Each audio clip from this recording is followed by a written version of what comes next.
Hi! Hello అండి. So, నాకొస్తున్న comments చూసి, నాకొచ్చిన direct messages చూసి, నేనైతే ఇంకొకటి డిసైడ్ అయ్యాననమాట. సో, పాపం చాలామంది తల్లులకైతే పిల్లలకి ఎలాంటి ఫుడ్ పెట్టాలి, ఎలా ఇవ్వాలి అనేది తెలియక చాలామందైతే డీఎం చేస్తున్నారు. ఇది పెడుతున్నాం, అది పెడుతున్నాం, జస్ట్ పోరిజ్ మాత్రమే ఇస్తున్నాం, జస్ట్ ప్యూరిస్ మాత్రమే ఇస్తున్నాం. 8, 9 మంత్స్, 10 మంత్స్ బేబీకి అయితే ఓన్లీ రసమన్నం ఇస్తుందంట పాపం బిడ్డకు తెలియక.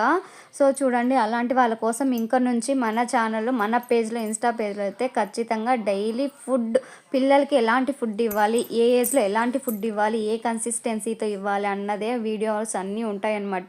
సో, తప్పకుండా అందరూ ఫాలో అవ్వండి.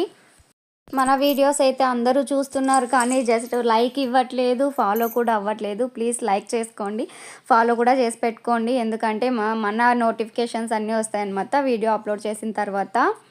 పిల్లలకి సాలిడ్ స్టార్ట్ చేసినప్పటి నుంచి ఎలాంటి ఫుడ్ ఇవ్వాలి, ఎలా ఇవ్వాలి అనేది ప్రతి ఒక్కటి వీడియో అనేది అప్లోడ్ చేస్తానన్నమాట.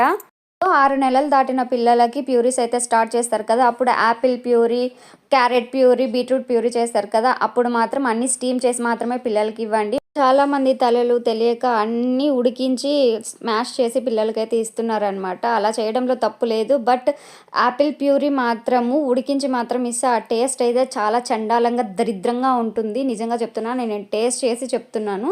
సో, యాపిల్ మాత్రం బాగా స్టీమ్ చేసి మాత్రమే ఇవ్వండి. అన్ని ప్యూరీస్ కూడా స్టీమ్ చేసి ఇస్తే పిల్లల హెల్త్‌కి చాలా మంచిది. యాపిల్ ప్యూరీ మాత్రం ఎట్టి పరిస్థితుల్లోనూ ఉడికించి మాత్రం ఇవ్వకండి. స్టీమ్ చేసి మాత్రమే ఇవ్వండి. వీడియో నచ్చితే లైక్, షేర్ అండ్ ఫాలో